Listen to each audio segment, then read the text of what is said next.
रुक जाओ, वो रेस्टोरेंट हम गरीबों के लिए नहीं है अभी, वहाँ सिर्फ अमीर लोग जाते हैं। एक बार मेरे कपड़े तो देखो, रोड पर कटोरा पकड़कर भीख मांगने वाली भिखारन लग रही हूँ। और जरा उस रेस्टोरेंट में खाना खाने वाले अमीरों को देखो, उनमें और हमें जमीन आसमान का फर्क है। नहीं अनन्या, तुम बहुत सुंदर लग रही हो। लेकिन अभी वो इस शहर का सबसे महंगा रेस्टोरेंट है, हमारी औकात वहाँ पानी पीने की भी नहीं है। तुम चिंता मत करो, मैंने आज के दिन के लिए पहले से ही सेविंग्स करके रखी है। आज तुम्हारा बर्थडे है अनन्या।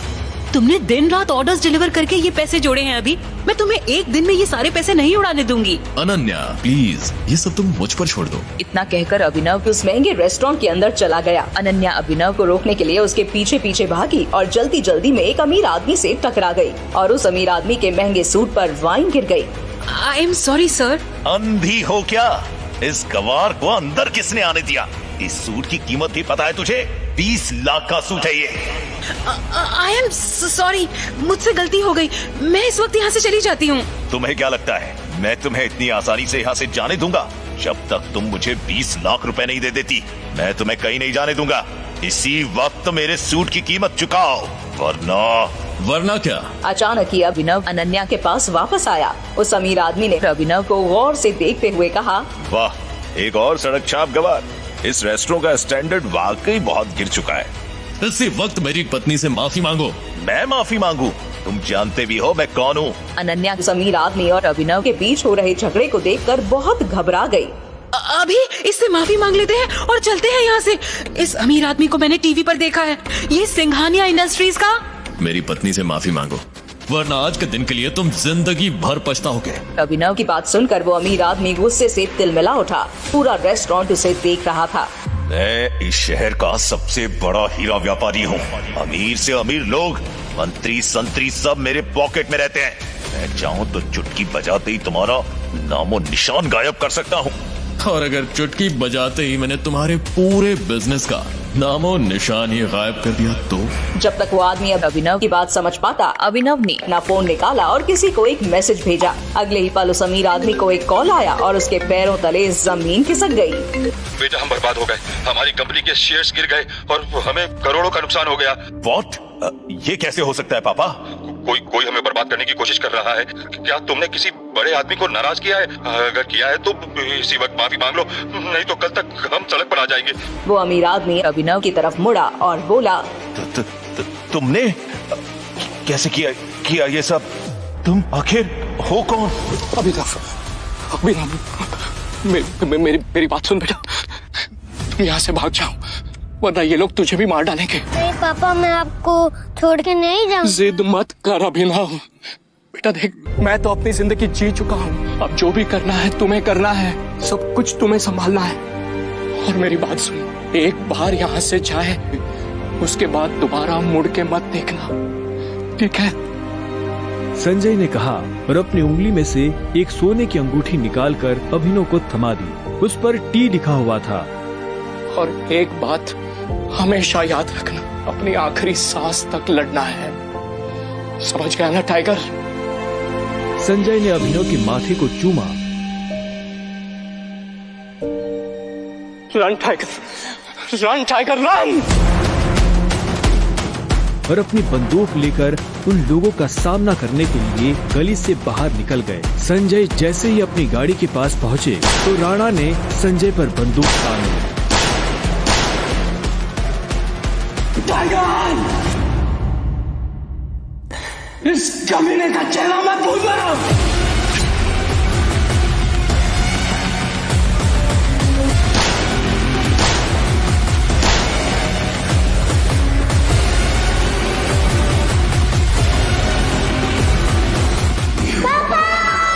अभिनव चिल्लाया और अचानक से उसकी नींद खुल गई। पसीने में तरबतर अभिनव अपने बिस्तर पर उठकर बैठ गया और गहरी सांसें लेने लगा। 18 साल, पिछले 18 सालों से ये सपना इसी तरह से अभिनव को परेशान कर रहा था। अभिनव ने पहले अपनी उंगली में पहनी उस अंगूठी को देखा और फिर बाथरूम की तरफ बढ़ने लगा। अभिनव गुड़गांव में रहता था और डिलीवरी बॉय का काम करता था। हालांकि इस काम में उसका मन नहीं लगता था, लेकिन अनाथ आश्रम से निकलने के बाद उसके पास ये करने के अलावा और कोई चारा नहीं था। 18 साल की उम्र में उसने अपना खर्च खुद उठाना शुरू कर दिया था। उसकी जिंदगी में बस एक ही खुशी थी, उसकी girlfriend Vaibhavi.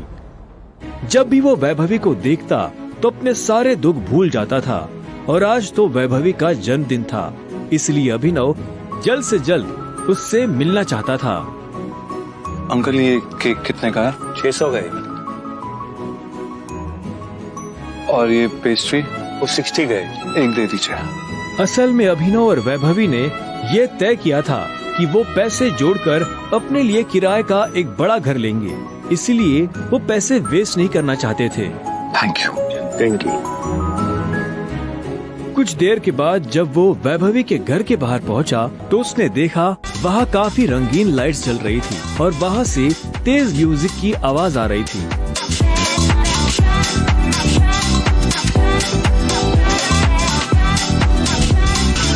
Vaibhavi,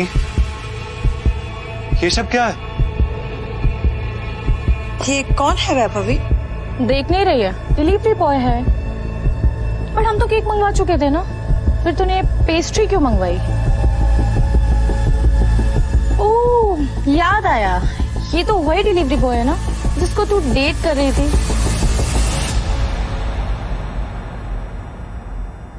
oh come on यार वैभवी, तेरा स्टैंडर्ड इतना गिर जाएगा मुझे नहीं पता था। Babe, happy birthday babe.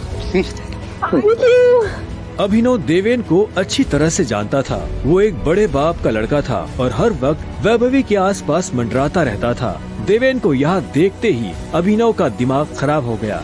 उसके हाथ में एक बड़ा सा गिफ्ट था, उसके आगे अभिनव के हाथ में लटकी पेस्ट्री की थैली कुछ भी नहीं लग रही थी। मेरी वैभवी को छूने की तेरी हिम्मत कैसे? Stop it. दोस्तों, तुम लोगों को मेरे ऊपर डाउट था ना, मेरे स्टैंडर्ड्स पर डाउट था। अब बताती हूँ मेरे स्टैंडर्ड्स क्या है। मैं तुमसे ब्रेकअप कर रही हूँ। और नहीं तो क्या, बेचारी कब तक तुझ जैसे गरीब के साथ ऐसी आधी पेस्ट्री खाती रहेगी। साला तेरी हिम्मत कैसे? तो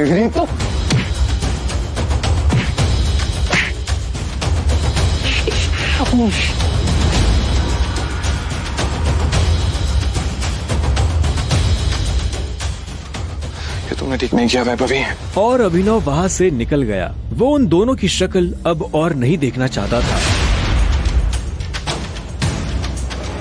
उसकी आंखों में आंसू थे और उसका दिल बुरी तरह टूट चुका था। हर घूंट के साथ उसकी आंखों के सामने वो दृश्य आ रहा था जिसमें देवेन वैभवी के गालों को चूम रहा था। ये तुमने अच्छा नहीं किया वैभवी, तुमने बिल्कुल अच्छा नहीं किया। बहुत गलत किया तुमने मेरे साथ, बहुत गलत किया। अभिनव धोखे के नशे में डूबकर बेहोश हो चुका था, लेकिन उसके लिए ये रात यहाँ खत्म नहीं होने वाली थी।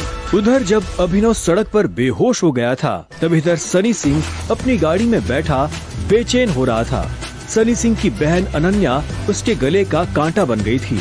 सनी अपने दादा हरदेव पाल सिंह की नजर में आने के लिए और अनन्या को रास्ते से हटाने के लिए कुछ भी कर सकता था, और आज वो अपनी गाड़ी में अपने आदमियों के साथ निकल पड़ा था अपनी बहन को सबक सिखाने के लिए।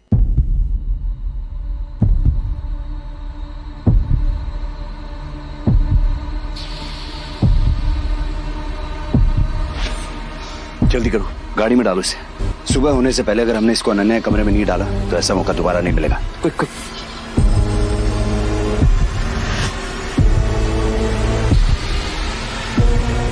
सनी के आदमी अभिनव को उठाकर सीधा रूम नंबर 409 में घुस गए। सही कपड़े उतारो और बेड पे लिटाओ उसको। कपड़े उतारो उसको। उन्होंने अभिनव को बहुत आहिस्ते से उस बिस्तर पर लेटा दिया। वहाँ पहले से सनी की बहन अनन्या सोई हुई थी। सुबह जब अभिनव ने करवट बदली तो उसका हाथ एक नरम हाथ से टकरा गया। अभिनव की नींद टूटी और उसने देखा कि वो एक अनजान लड़की के बगल में लेटा हुआ था।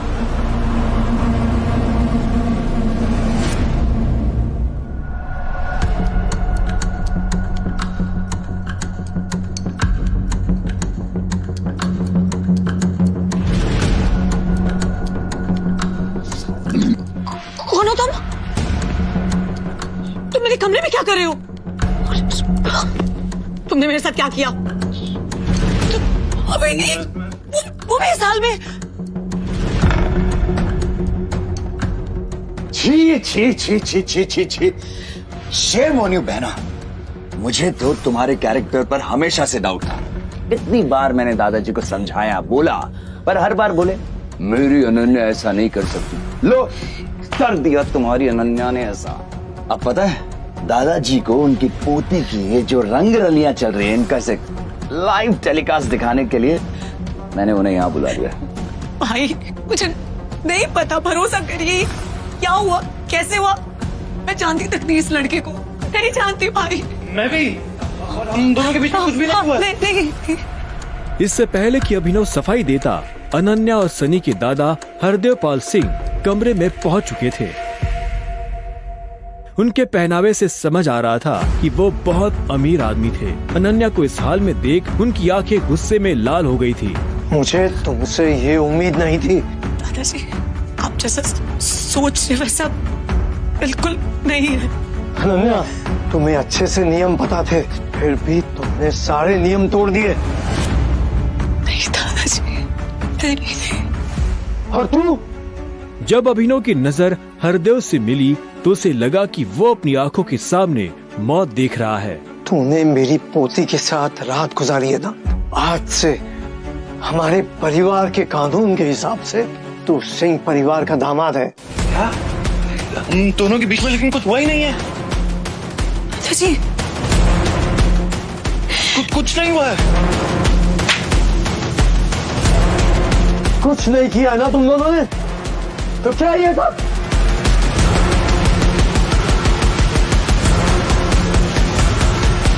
इससे पहले कि अभिनव कुछ समझे, हरदेव के आदमियों ने उसे मारना शुरू कर दिया था। अभिनव हरदेव की उम्र का लिहाज कर रहा था, इसलिए उसने अपने आप को रोक लिया था। अनन्या, इसे हॉस्पिटल भेज देना ताकि शाम को अकरम की पार्टी में आने के लिए ठीक ठाक से तैयार हो जाए। और याद रखना, मुझे शाम को अकरम की पार्टी में ये तुम्हारे साथ जरूर नजर आना चाहिए।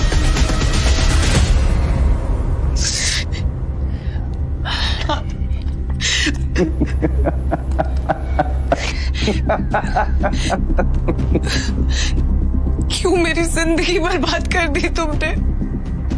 क्यों? अभिनव के पास इस सवाल का कोई जवाब नहीं था। वहां जाकर अभिनव शाम को होने वाली पार्टी के लिए तैयार होने लगा। उससे हरदेव और उसके आदमियों का डर नहीं था। वो जानता था कि अनन्या पहले से काफी मुश्किल में थी और वो अपनी वजह से उसकी मुश्किलें और नहीं बढ़ाना चाहता था। अभिनव के पास ले देकर सिर्फ एक ब्लेजर था, वो भी उसके पापा का। वो जगह जगह से फटा और उधड़ा हुआ था, लेकिन जब अभिनव ने उसे पहना तो उसकी खूबसूरती ने ब्लेजर की सारी कमियां ढक दी। अभिनव का अंदाजा सही था, अनन्या का घर काफी बड़ा था। वो एक अमीर परिवार की लड़की थी। जितना अभिनव महीने का कमाता था, उतने की अनन्या ने सैंडल्स पहनी हुई थी।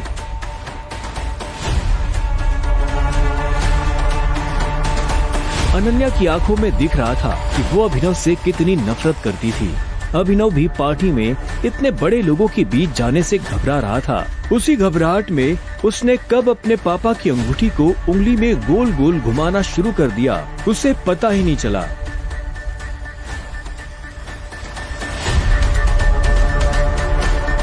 इस अंगूठी को उतार दो प्लीज, बहुत गंदी लगी। सॉरी, पर ये अंगूठी मेरा सब कुछ है।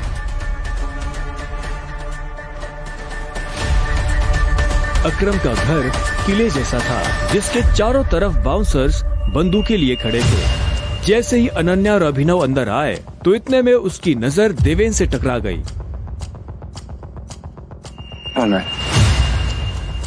तू यहाँ क्या कर रहा है साले?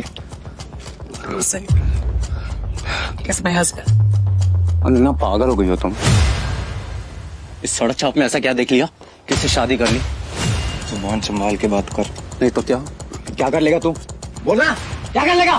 देवेन भी तैश में आ गया। अभिनव उसके ऊपर हाथ उठाने ही वाला था। इतने में उन दोनों का झगड़ा देख पार्टी का ऑर्गेनाइजर अकरम वहाँ पहुँच चुका था। क्या हो रहा है यहाँ?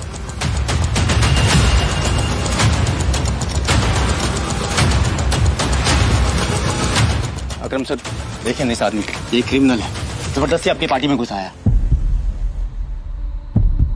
इधर आओ।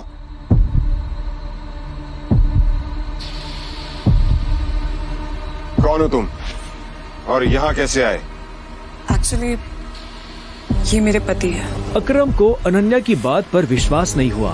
तुम इस पार्टी में इनवाइटेड नहीं हो। इससे पहले कि मैं पुलिस को बुलाऊं, चले जाओ यहाँ से। Thank you Akram sir.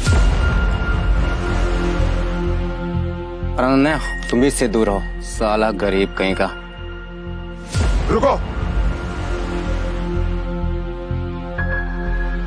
अकरम भागते हुए अभिनव के पास गया और उसकी अंगूठी को देखने लगा। मुझे तुमसे कुछ जरूरी बात करनी है, अकेले में। अच्छा, चलो। अकरम ने कहा और अभिनव का हाथ पकड़कर उसे अपने साथ अंदर ले जाने लगा। अनन्या, देवेंद्र, सनी और पार्टी में मौजूद बाकी लोग ये देख हैरान हो गए थे। कुछ देर बाद जब वो अकरम के कमरे में पहुंच गए तो अकरम ने दरवाजा बंद किया और अभिनव के पास आकर बोला, मैं तुम्हारी ये अंगूठी देखना चाहता हूँ। क्यों? करो बात, मैं ऐसे मांगने वाला नहीं हूँ, बस मुझे इसमें कुछ देखना है, please.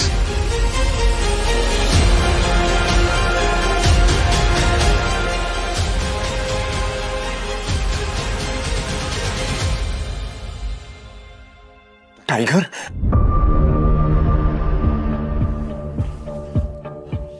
Tiger?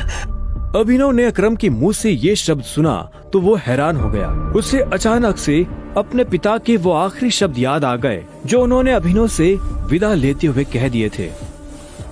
Run tiger, run tiger, run! लेकिन अभिनव हैरान था। उससे समझ नहीं आ रहा था कि अकरम ये सब कैसे जानता था। आखिरकार मैंने तुम्हें ढूंढ ही लिया टाइगर। टाइगर? हाँ, पिछले 18 सालों से मैं तुम्हें ढूंढने की कोशिश कर रहा हूं। तुम हमारे टाइगर हो, हमारी हजारों करोड़ों की एम्पायर की वारिस, जिसे हम 3 दोस्तों ने मिलकर शुरू किया था। मैं, तुम्हारे पापा संजय गढ़वाल और राणा अग्निहोत्री। वो देखो। इतना कहते ही अकरम ने दीवार पर टंगी एक तस्वीर की तरफ इशारा कर दिया जिसमें संजय, अकरम और राणा तीनों मौजूद थे। राणा को देख अभिनव को झटका लगा। उसकी आंखों के सामने वो सपना फिर से हरा हो गया जो वो हर सुबह देखकर उठता था। उस रात अभिनव के पिता को जिस आदमी ने गोली मारी थी वो राणा था। दोस्त होने के बावजूद राणा ने अभिनव के पिता के साथ गद्दारी की थी। अभिनव की आंखें चिंगारी सी लाल हो गई।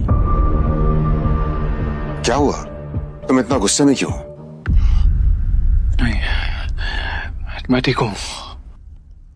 आप मुझसे कुछ कहना चाहते थे?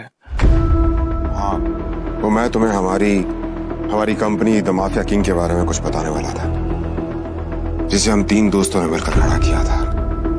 द माफिया किंग, जिसके नाम से पॉलिटिशियन, सेलिब्रिटीज, इस देश का सबसे बड़ा आदमी भी कांपता था। लेकिन तुम्हारे पापा के जाने के बाद सब कुछ बिखर गया और इस दौरान हमारे कई दुश्मन खड़े हो गए, जिसमें सबसे बड़ा दुश्मन है इकबाल शेखावत।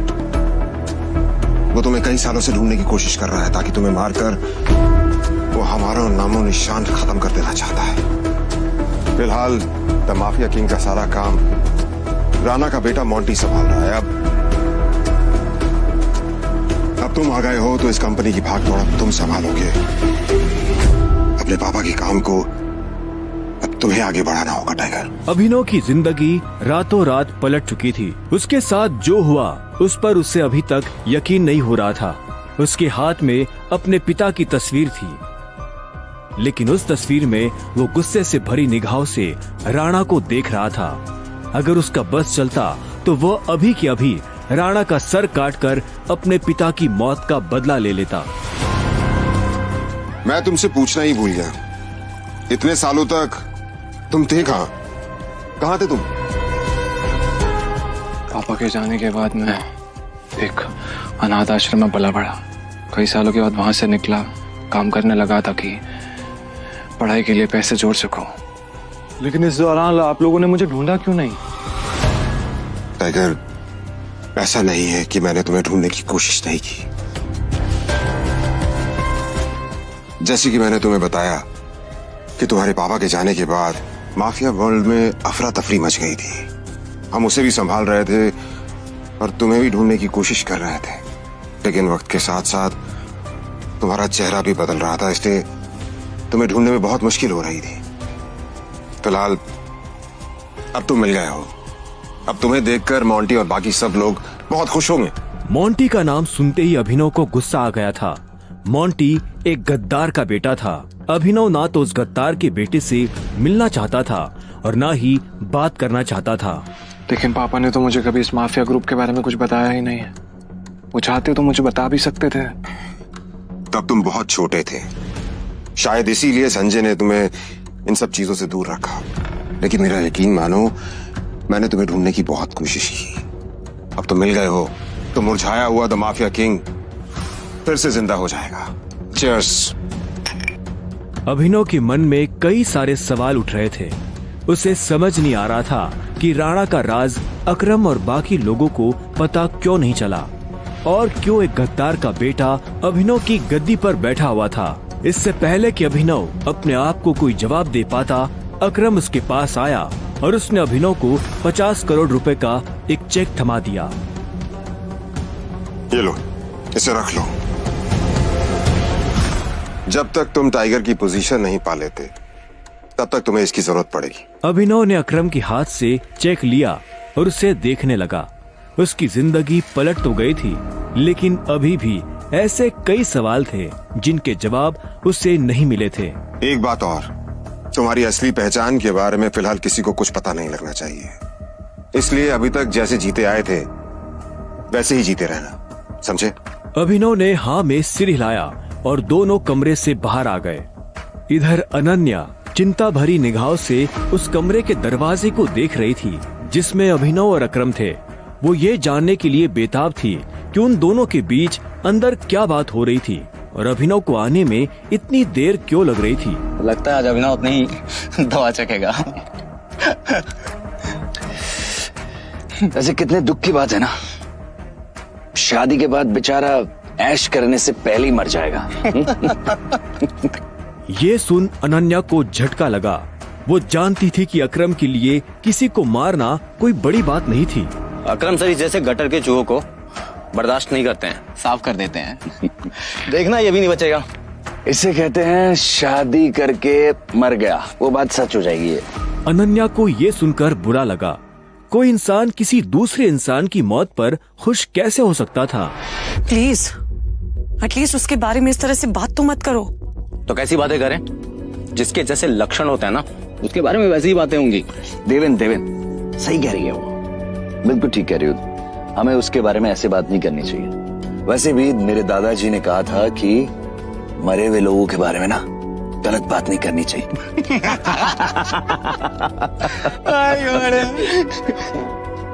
इससे पहले कि अनन्या कुछ कहती, अकरम अभिनव को लेकर बाहर आ रहा था। अभिनव के बदन पर एक छोटी सी खरोच भी नजर नहीं आ रही थी। जब देवेन और सनी ने ये देखा तो उनका मुंह हैरानी के मारे खुला का खुला रह गया। इसे देख के तो लग ही नहीं रहा है कि अकरम सर ने इसे हाथ भी लगाया है। वैसे जितनी देर तक ये दोनों कमरे के अंदर थे, अब तक तो इसकी नाक टूटी हुई होनी चाहिए थी, पर ये तो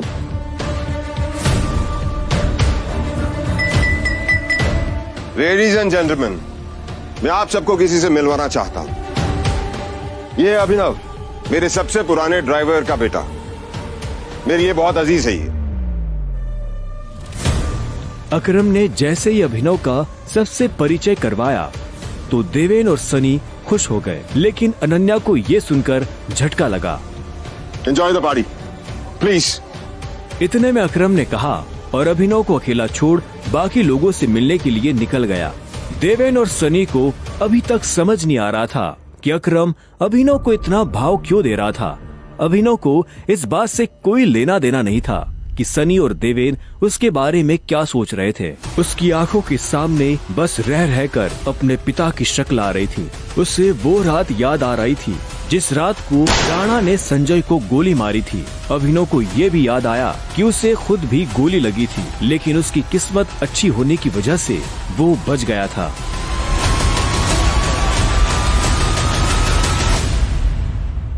मुझे नहीं लगा था कि तुम अपने पैरों पर बाहर भी आ पाओगे।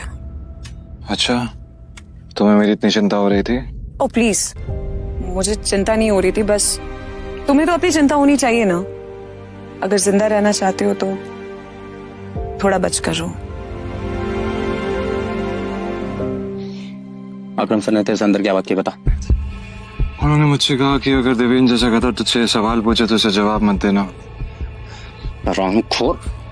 देवेंद्र ने उसे गाली दी, लेकिन अभिनव पर उसका कोई असर नहीं हुआ। उसके दिमाग में इस वक्त पहले से ही कई जरूरी चीजें घूम रही थी। इसके बाद पूरी पार्टी के दौरान अनन्या ने अभिनव से कोई बात नहीं की।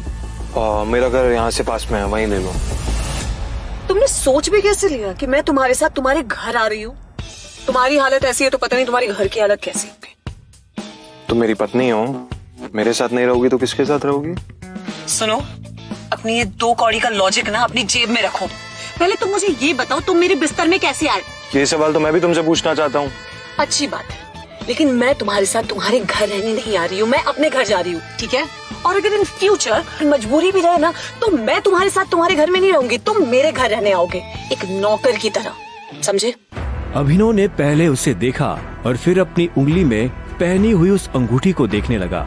अगर आज वो अंगूठी नहीं होती तो पता नहीं उसका क्या होता।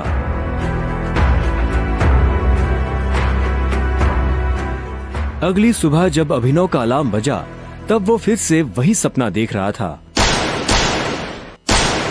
अलार्म की आवाज सुन वो झटके से उठा और अपने बिस्तर पर बैठ गया। उसने उठते ही मन ही मन सबसे पहले अकरम को धन्यवाद दिया, जिसने उसके पिता की कंपनी को इतने सालों बाद भी जिंदा रखा, लेकिन साथ ही उसे अपने पिता को खोने का मलाल भी था। इसी ख्याल के साथ अभिनव बिस्तर से उठा और अपने काम पर जाने के लिए तैयार होने लगा। अकरम के हिसाब से उसकी डिलीवरी बॉय की जॉब उससे अपनी पहचान छुपाने में काफी मदद कर सकती थी। अभिनव ने अपनी जेब में अकरम का दिया हुआ चेक डाला और घर से निकल गया।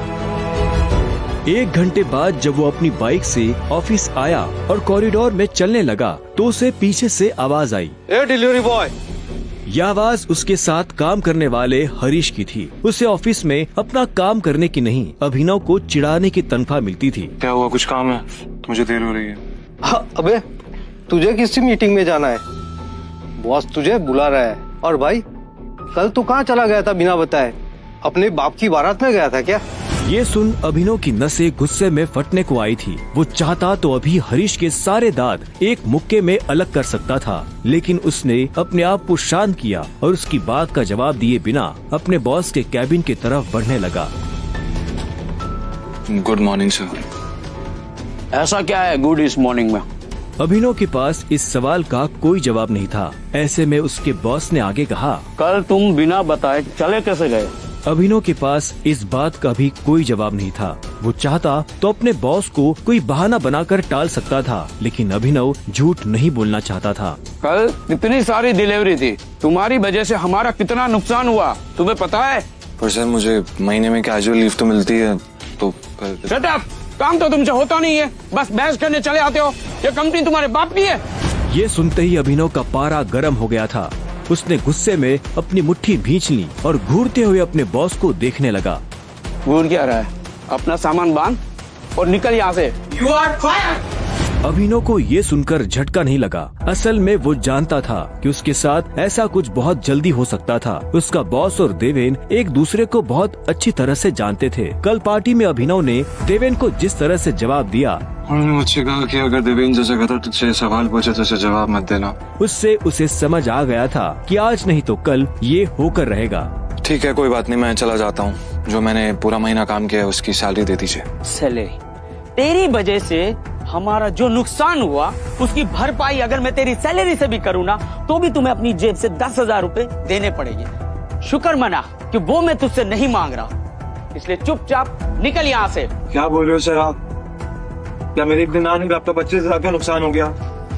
मैं तब तक यहाँ से नहीं जाऊंगा जब तक मुझे मेरी सैलरी नहीं मिल जाएगी। सैलरी दीजिए। सैलरी? रुक, अभी देता हूँ तुझे तेरी सैलरी। उसके बॉस ने कहा और टेबल पर रखी घंटी बजा दी। अगले ही पल कमरे का दरवाजा खुला और 4 बाउंसर अंदर घुस आए। उठाकर बाहर पटको साले को।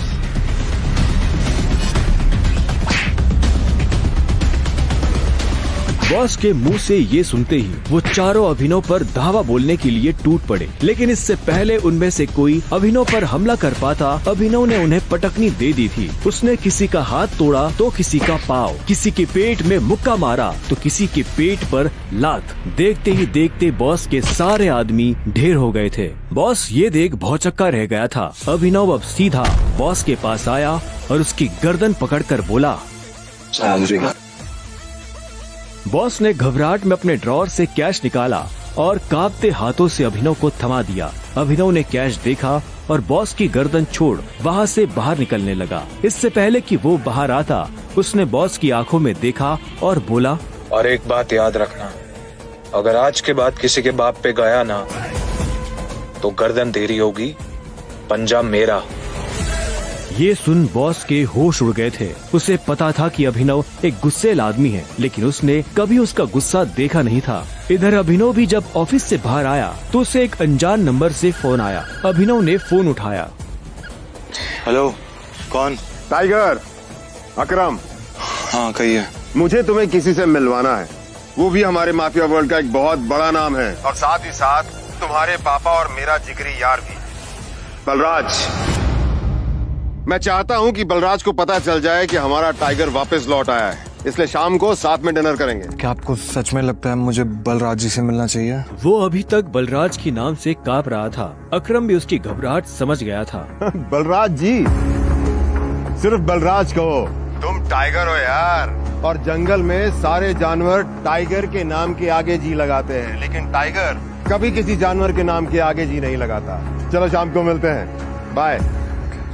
अकरम के मुंह से ये बात सुनते ही अभिनव का कॉन्फिडेंस बढ़ गया था। वो अब उस टाइगर जैसा महसूस कर रहा था जो जू से निकलकर जंगल में आ गया हो। अभिनव अपने पुराने ऑफिस से निकलने के बाद अपने घर आ गया था। वो इतने आराम से अपने बिस्तर पर आखिरी बार कब लेटा था उसे याद ही नहीं था। वो बड़ी एक्साइटमेंट के साथ कमरे के दरवाजे की तरफ देख रहा था। Pizza delivery. सर, ऑर्डर सिर्फ 500 का था, आपने मुझे 1000 क्यों दिए?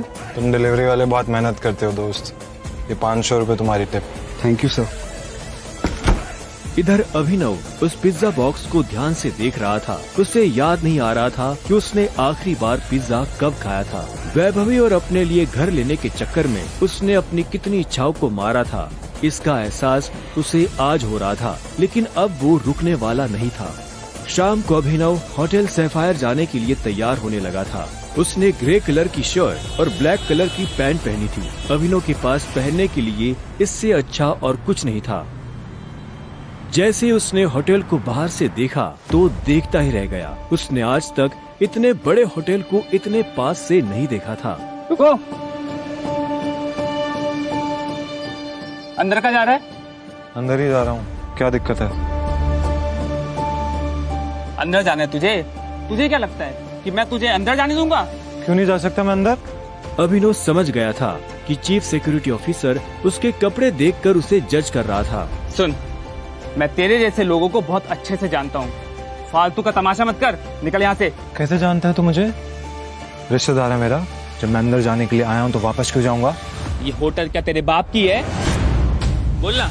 ये सुनते ही अभिनव का माथा गर्म हो गया, लेकिन उसने गुस्से में कुछ नहीं किया। वो शांत रहा ताकि लोगों का ध्यान उसकी तरफ ना जाए। अभिनव 2 कदम पीछे हटा और उसने फोन निकालकर अकरम को फोन मिला दिया। हाँ टाइगर, कहाँ पहुँचे? मैं ये होटल की एंट्री पे हूँ अकरम। हमारा टेबल नंबर क्या है? Table number? अरे मैं इस होटल का मालिक हूँ, मुझे टेबल बुक करने की जरूरत नहीं है।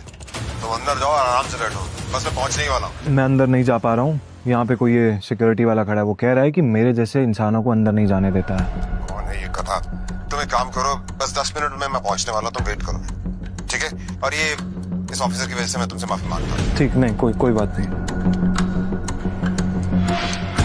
क्यों, बहुत हीरो बन रहा था ना? मैंने कहा था मैं तुझे अंदर जाने नहीं दूंगा। अगर प्रधानमंत्री को भी कॉल करेगा ना तब भी नहीं, समझा? चल निकल यहाँ से। अरे वो देखो तुम्हारा निठल्ला एक्स। आजा मजे लेते इसके।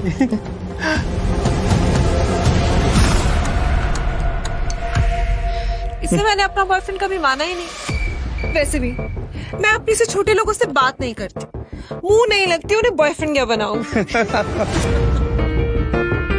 तुम छोटे आदमी के मुंह नहीं लगती होगी, लेकिन ये छोटा आदमी तुम्हें एक सलाह देना चाहता है। इंसान की पहचान उसकी जुबान से होती है। जुबान संभाल के बात करो, वरना किसी दिन यही जुबान तुम्हारी जान ले लेगी। वाह क्या बात कही है, ताली बजाओ। Very nice. तो फिर तुमसे तुम्हारे पैर क्यों नहीं संभाले गए? यहाँ कैसे चले आए? पिए हुए हो क्या? अकरम ने बुलाया मुझे यहाँ पे। अच्छा, अरे हाँ याद आया, अकरम सर ने उस दिन कहा था तू उनके किसी ड्राइवर का बेटा है, तो यहाँ अपने बाप की जगह ड्राइवर की नौकरी मांगने आया क्या? सही है, लेकिन वो रखेंगे नहीं, तेरे जैसे गरीब को वो ड्राइवर भी नहीं रखेंगे। आए हो मतलब तुम्हें बुलाया नहीं गया? मुंह उठा के चले आए। भिखारी कहेंगे। आया नहीं हूँ, बुलाया मुझे, अकरम ने बुलाया। मुझे पता ही था ये कोई पागल है। तभी वहाँ एक काले रंग की चमचमाती हुई महंगी सी गाड़ी आकर खड़ी हो गई। सभी पलटकर गाड़ी को देख रहे थे। अकरम गाड़ी से बाहर निकला और उसके साथ एक और आदमी था। वो देखने में लंबा चौड़ा और मजबूत था। वो और कोई नहीं बल्कि बलराज था। वो एक बहुत ही फेमस कपड़ों की कंपनी का मालिक था और साथ ही द माफिया किंग का एक मजबूत पिलर। उसे देख अभिनव की आंखें खुली की खुली रह गई। उसने बलराज के बारे में सुना था। क्या आपको सच में लगता है मुझे बलराज जी से मिलना चाहिए? उसे तस्वीरों में देखा था, लेकिन तस्वीरों में देखने और सामने से देखने में जमीन आसमान का अंतर नजर आ रहा था।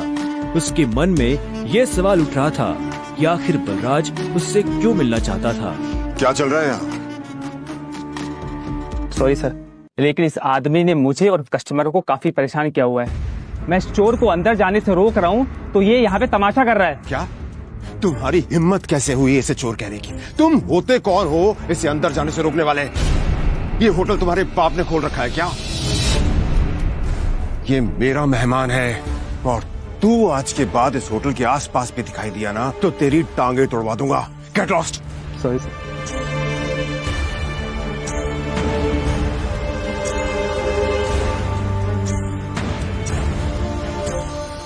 I'm sorry टाइगर, इस बेवकूफ की वजह से। नहीं, असल में तो छोटा आदमी का दुश्मन बना हुआ है आज की।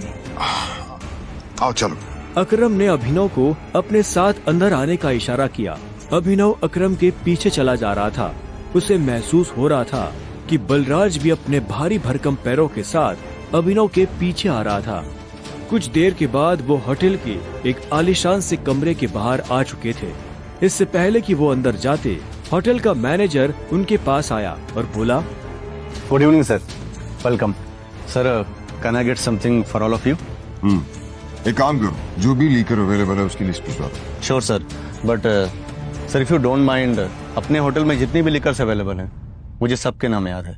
We have tequila which is of 5 lakh rupees, vodka 8 lakh rupees, biscuit 10 lakh rupees and we have gin जो कि 12 लाख रुपए की है। Sir what would you like to have? Great. क्या है कि आज मेरे यहाँ बहुत खास मेहमान आए हैं, तो इसलिए जो सबसे महंगी है वो भिजवा दो और बाकी सब चीजें भी। Sure sir, I will get the best liquor for all of you. Good evening sir. Good evening sir.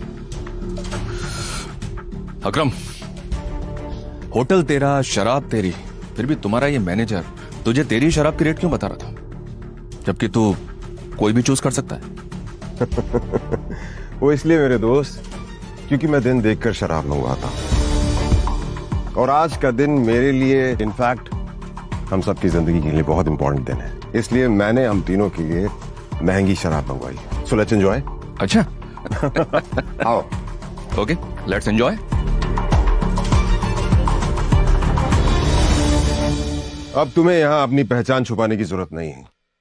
ये रूम प्राइवेट भी है और सबसे सेफ भी। बैठो। वो एक आलीशान कमरा था। वो तीनों बैठ गए। तब अभिनव बलराज को बहुत ध्यान से देख रहा था।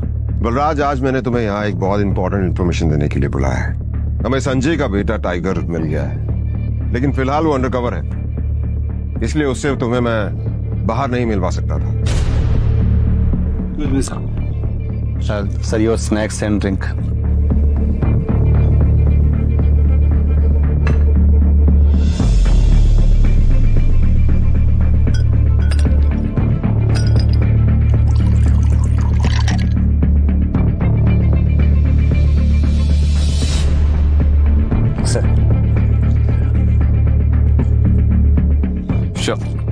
Cheers.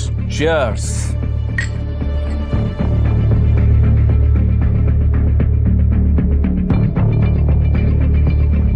तो यही है टाइगर? हाँ, ये है हमारा टाइगर। और मैं चाहता था ये हमारी टीम के बड़े और भारी मेंबर्स से मिल ले, और मिलने के बाद जिस तरफ हम बढ़ रहे हैं उस तरफ बढ़ने में ये हमें लीड करे।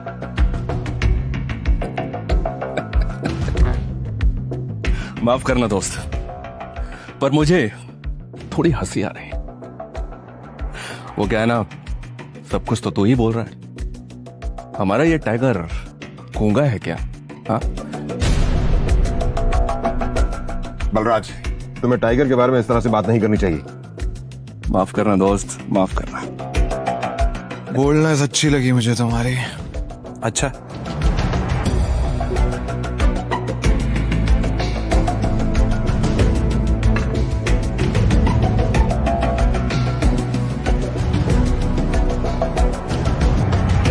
हो गए तुम बॉस, लेकिन ये मत भूलना तुम किसके सामने बैठे हो। टाइगर हूं मैं। टाइगर ना ही चुप रहता है, ना ही धीरे बोलता है। टाइगर सीधा धाड़ता है।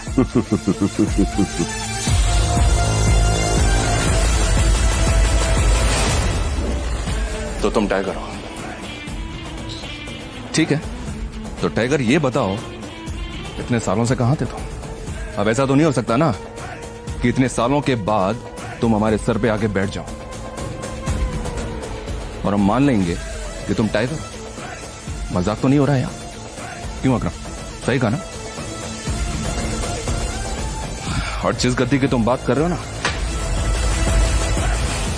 उसको लिया नहीं जाता, कमाया जाता है।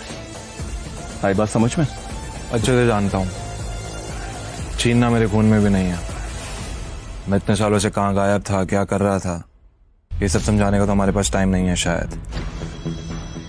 और रही बात कि मैं टाइगर हूं या नहीं हूं, ठीक है, तुम तरीका बताओ, साबित कर दूंगा। शाबाश, ये हुई ना बात। अकरम ने मुस्कुराते हुए अभिनव को देखा। उसकी आंखों में अभिनव के लिए गर्व की भावना झलक रही थी। उसने जितना सोचा था, अभिनव उससे भी खूंखार था, लेकिन बलराज के माथे पर शिकन बरकरार थी। उसकी आंखों से पता चल रहा था कि वो इतनी जल्दी अभिनव को टाइगर नहीं मानने वाला था। वैसे भी पूरे ग्रुप में अगर बलराज किसी चीज के लिए जाना जाता था तो वो थी उसकी जिद। वो इस बात को नहीं पचा सकता था कि कल को एक बच्चा उसके सर पर बैठकर राज करे। सिर्फ अकरम की शाबाशी से काम नहीं चलेगा प्यारे, पर मैंने अभी एक्सेप्ट नहीं किया है कि तुम टाइगर हो। तुमने कहा कि तुम साबित कर सकते हो कि तुम टाइगर हो, तो ठीक है, मैं तुम्हें चैलेंज देना चाहता हूं। ये क्या कह रहे हो तुम? Relax Akram, relax. Let's fight, लड़ते हैं। अगर तुम जीते तो हम मान लेंगे कि तुम टाइगर हो, लेकिन अगर तुम हारे तो हमसे कुछ पैसे लेना और गुड़गांव से कहीं बहुत दूर जाकर सेटल हो जाना। बलराज, क्या कह रहे हो तुम? ये सही नहीं है।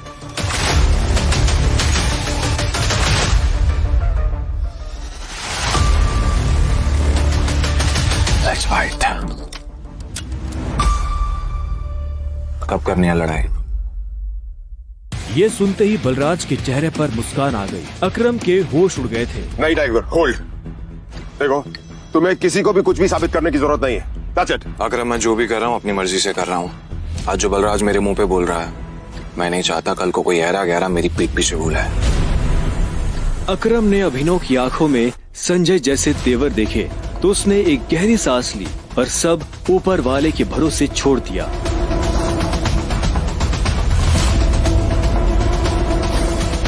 लगभग 1 घंटे के बाद बलराज अभिनव और अकरम के साथ अपनी प्राइवेट एरेना में आ गया था। ये वही एरेना थी जहाँ पर बलराज अक्सर लड़ाई किया करता था। उस बड़ी सी एरेना में उन तीनों के अलावा और कोई नहीं था। एक बार फिर सोच लो, मैं आज तक इस रिंग में हारा नहीं। तुम इस रिंग में आज तक इसलिए नहीं आ रहे हो बलराज, क्योंकि तुम्हारा सामना आज से पहले संजय के बेटे टाइगर से नहीं हुआ था। तो अकरम मियां, किस पर दाव लगाओगे? मुझ पर या इस पर? बेवकूफों जैसी बात मत करो। भला टाइगर के होते हुए किसी और पर दाव लगाया जा सकता है क्या? सोच लो, बहुत बुरी तरह पछताओगे। दुनिया हंसेगी तुम पर। मुंह दिखाने लायक नहीं रहोगे। चलो फाइट शुरू करते हैं। अभिनव ने बलराज को ऊपर से नीचे तक देखा। वो देखने में भारी था और अभिनव उसके इसी भारीपन पर वार करने वाला था। दोनों के बीच लड़ाई शुरू हुई। उसने जैसे ही अभिनव पर पहला मुक्का मारा तो अभिनव एक बार को सन्न रह गया। और एक बात हमेशा याद, अपनी आखिरी सांस तक लड़ना है। समझ गया ना टाइगर? ये किसको लेकर आ गए? ये हम पे राज करेगा? हाँ, मैंने कहा था ना कि कोई भी हमारे सर पे आकर बैठ जाएगा और बोलेगा कि मैं टाइगर हूं, और हम मान लेंगे? बिल्कुल नहीं। Come on. उसका मुक्का अभिनव की नाक तोड़ता। उससे पहले ही अभिनव को होश आ गया और उसने अपना सर नीचे झुका लिया। बलराज का मुक्का खाली गया और वो पलटकर अभिनव को देखने लगा। अभिनव गंभीर था। उसे याद आ रहा था कि बचपन से ही उसके पिता संजय ने उसे लड़ना सिखाया था। बलराज को इस बार गुस्सा आया। वो फिर से तेजी से अभिनव की तरफ बढ़ा और अभिनव ने झुक करके उसके पैर पर लात मार दी। बलराज अपने आप को संभाल नहीं पाया। अरे बलराज, सरेंडर कर दो। क्यों अपना रिकॉर्ड खराब कर रहे हो? मैं बाहर किसी से नहीं कहूंगा कि तुम टाइगर से हार गए। बलराज एक के बाद एक अभिनव पर मुक्के बरसाना शुरू कर दिए। अभिनव ने अपने आप को उसके मुक्कों से बचाया।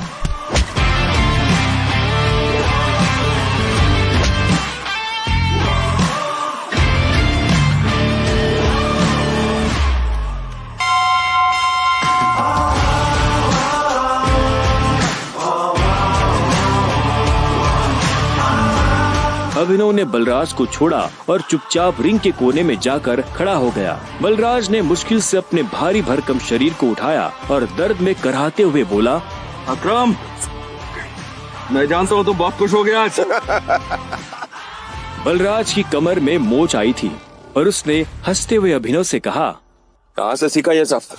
ये सब मुझे विरासत में मिला है, मेरी उस गद्दी के साथ। जरा पियोगे मेरे साथ? आज की पार्टी मेरी तरफ से। बलराज, ऐसे नहीं कहते, ऐसे कहते हैं कि टाइगर जी, क्या आप मेरे साथ शराब पिएंगे, पार्टी करेंगे? इस तरह। टाइगर जी, क्या आप आज मेरे साथ शराब पीना पसंद करेंगे, पार्टी करेंगे? हाँ, ओके। राइट। क्यों नहीं?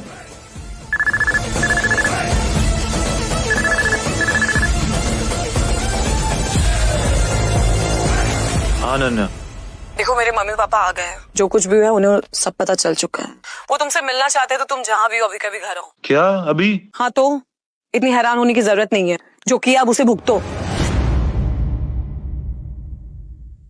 वैसे अकरम, अकरम, बलराज, अभी तुम लोगों के साथ नहीं चल पाऊंगा। मुझे घर पहुंचना है, मेरे ससुराल, मेरे सास ससुराल। ससुराल? तुम्हारी शादी कब हुई? लंबी कहानी है, कभी और बताऊं। सब ठीक तो है ना? हमें मोंटी को बुलाकर बता देना चाहिए कि नहीं बलराज, अभी फिलहाल इसकी असली पहचान किसी के बारे में पता नहीं चलना चाहिए और किसी को पता नहीं चलना चाहिए कि टाइगर लौट आया है। ठीक है? मोंटी जो कर रहा है उसे करने दो। चलो मैं निकलता हूँ। और अकरम, तुम्हें याद है ना मुझे वो नई नौकरी के लिए? डोंट वरी, तुम्हारा काम हो जाएगा। ये सुन अभिनव ने अकरम और बलराज से हाथ मिलाया और वो बाहर आ गया। उसने अपने जाने के लिए एक कैब बुक कर ली थी। टाइगर, ये लो। ये वही शराब है जो हमने होटल में पी थी। अपने सास ससुर को जाकर पिला देना, उनकी 7 पुश्तों में किसी ने नहीं पी होगी। इस सब के लिए थैंक यू अकरम। तुम्हें भी वापस आकर हमारी उम्मीदें जिंदा करने की।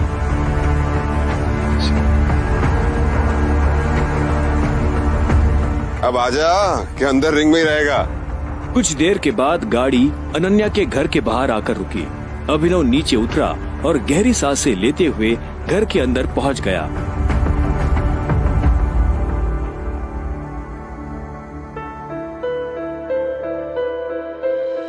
नमस्ते मम्मी जी, नमस्ते पापा जी। ये मैं आप लोगों के लिए लेकर आया था। अरे वाह, क्या बात है, बहुत एक्सपेंसिव है यार। हैं?